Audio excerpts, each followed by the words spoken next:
جب آپ مدینہ شریف ہجرت کر کے تشریف لے آئے، پھر رسول اکرم صلی اللہ علیہ وآلہ وسلم آپ بھی جلوہ فرما ہو گئے، وہاں بھی مواخات ہوئی، پہلے بھی ایک مواخات کا تذکرہ ہوا، تو اس مواخات میں آپ کو سیدنا عمیر الانصاری جو ہیں ان کا بھائی بنایا گیا، اور وہاں پہ اس مواخات میں بھی یہ شریک ہوئے۔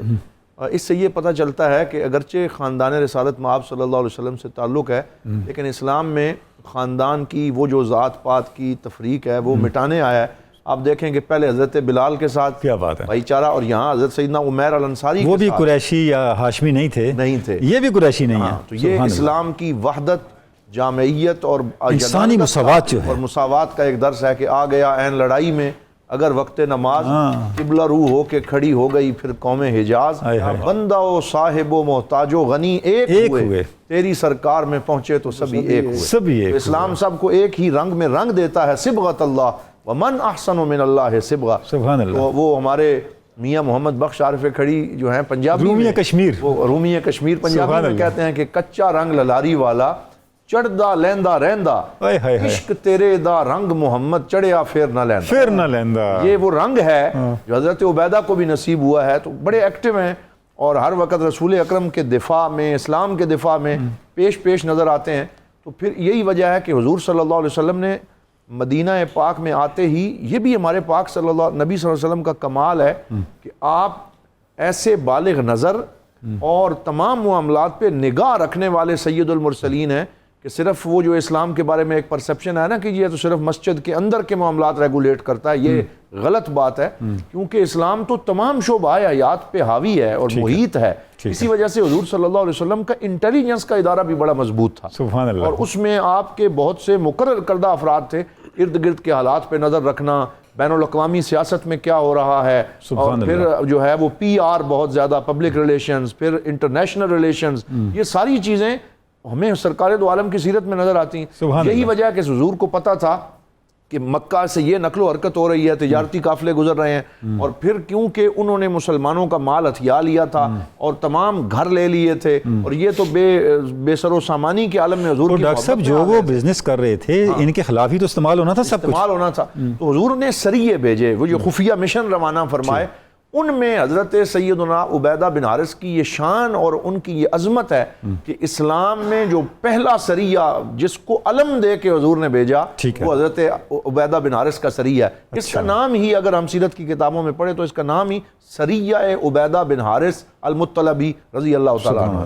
تو حضور صلی اللہ علیہ وسلم نے سفید رنگ کا علم ان کو عطا فرمایا، اور مستہ بن اساسہ جن کا بھی ذکر ہوا انہی کو علم اٹھانے پہ معمول کیا، اور وہ علم جو ہے ان کو قائد بنایا گیا، اور 70 یا 80۔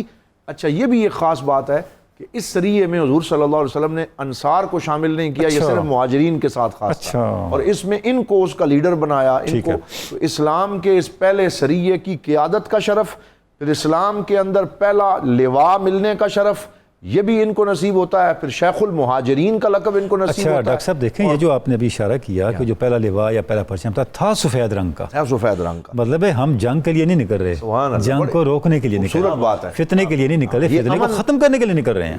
کیا بات ہے، امن کا پیغام حضور شروع سے لے کے اچھا آج تک انسانیت امن کے لیے سفید جھنڈا استعمال کرتی ہے۔ اسی وجہ سے ڈاکٹر صاحب آپ یہ دیکھیے کہ یہ جو بعض لوگ بات کرتے ہیں کہ اسلام تلوار سے پہلا، جو پہلی آیت جہاد کی اجازت میں نازل ہوئی وہ بھی ہے اذن للذین یقاتلون بانہم ظلموا، اللہ، تو یہ جو ہے بانہم ظلموا کی جسٹیفیکیشن ہے۔ ڈاکٹر صاحب کمال ہے، یعنی جنگ کی اجازت مشروط ہے، پہلے ظلم ہوا ہے پھر جنگ کی اجازت ہے، اب اس کے دفاع میں تلوار اٹھائی گئی ہے۔ تو اسلام جو ہے وہ نعوذ باللہ ظلم کرنے کے لیے نہیں، ظلم کرنے نہیں آیا، ظلم روکنے کے لیے، روکنے کے لیے آیا ہے، ڈیفینڈ کرنے کے لیے آیا ہے۔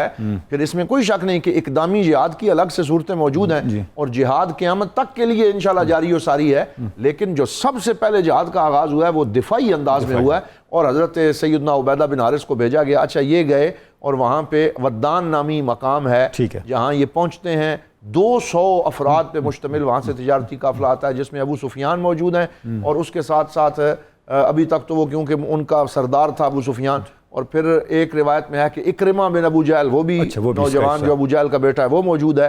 تو یعنی آپ یہ کہہ سکتے ہیں کہ ان کے چنیدہ لوگ شامل ہیں۔ پولیٹیکل جینیس بھی ہے اور جو اسٹریٹجک اور وار جینیس ہے وہ بھی ہے. بالکل. اور یہ آمنا سامنا ہوا ہے اور تیر بھی چلے ہیں دونوں طرف سے, ایک دوسرے کو ٹارگٹ کرنے کی کوشش ہوئی ہے. اس سے کفار کے دلوں میں دھاک بیٹھ گئی ہے مسلمانوں کی. اچھا ڈاکٹر صاحب اب یہ اشارہ بھی فرما دیں کہ اس سریے کا امتیاز یہ بھی ہے کہ اس میں اسلام کی طرف سے پہلا تیر چلایا گیا, پہلا صبح حضرت سعد بن ابی وقاص سبحان اللہ رضی اللہ تعالیٰ عنہ. اور یہ کس کی قیادت میں چلایا گیا؟ حضرت عبیدہ بن کیا حارث. اعزاز ہے. پہلا تیر بالکل چلانے والے حضرت سعد بن ابی وقاص خود بیان کیا کرتے تھے. حضرت عبیدہ بن حارث کی قیادت میں مجھے یہ شرف ملا ہے. تو پھر یہ جو سریہ ہوا اس سے آپ واپس آئے. پھر میں یہاں یہ اشارہ کرنا چاہوں گا کہ غزوہ بدر میں جو آپ کی شمولیت ہے, اگر آپ غزوہ بدر کو دیکھیں تو وَلَقَدْ نَصَرَكُمُ اللَّهُ بِبَدْرٍ وَأَنْتُمْ أَذِلَّةٌ. اگر آپ غزوہ بدر کو دیکھیں تو یا ایھا النبی حسبک اللہ ومن اتبعک من المؤمنین, ان کو گارنٹی حضور کو دی جا رہی ہے کہ یا رسول اللہ, اے میرے نبی, یہ مٹھی بھر نوجوان اور مومن یہ آپ کے لیے کافی ہیں. ان میں حضرت عبیدہ بن حارث سر فہرست ہیں اور حضرت سیدنا علی شیر خدا کرم اللہ وجہ الکریم کا معمول تھا. اچھا ڈاکٹر صاحب یہ جو آپ نے بڑا یونیک نکتہ ارشاد فرمایا اور آپ نے تو روانی میں بات کر دی, حسبک اللہ کے ساتھ مٹھی بھر. اچھا اس کا مطلب یہ نکلا کو جو اقبال نے کہا ہے کہ اللہ کو پامردی مومن پہ بھروسہ, ابلیس کو یورپ کی مشینوں کا سہارا. کہ بندہ مومن کے لیے اور اہل اسلام کے لیے حسبک اللہ کی طاقت ایمان کی حدت ہے, تعداد سے مشروط نہیں ہے. اور اس میں دیکھیے کہ حضور خود فرماتے تھے یہ جو 313 کا عدد ہے نا, یہ ویسے نہیں ہے. طالوت کے لشکر میں وہ جو قرآن میں ذکر آیا اس میں بھی 313 تھے. اس نسبت سے اللہ نے مجھے یہ 313 سبحان اللہ.